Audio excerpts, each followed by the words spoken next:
Parents and teachers say they're ready to get Chromebooks out of classrooms. That's the reaction we got after posting this new guest essay from the New York Times. Psychology professor and author Jean Twenge argues those school-issued devices that have become increasingly popular, well, they're actually hurting kids' academic performances. According to Twenge, standardized test scores in the US had been rising for decades, until around 2012. That's when we started to see a slide.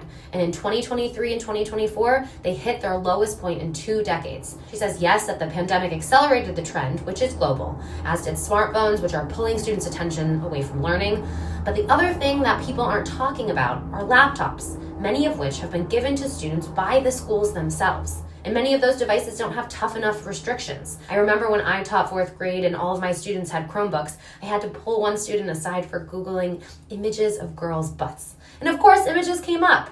And that student of mine is not alone. A Common Sense Media survey found that 1 in 4 teens had seen porn at school, often on those school-issued devices. Parents and teachers in the Mo News community have shared similar stories. And these devices have become so intertwined into the curriculum and everyday classroom environments that they're hard to outright ban or even take away in a disciplinary measure.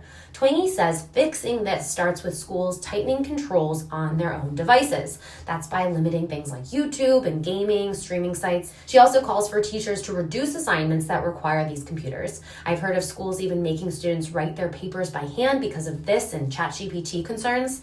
It's a reminder that kids get distracted just like we all do by technology. And why would school change that?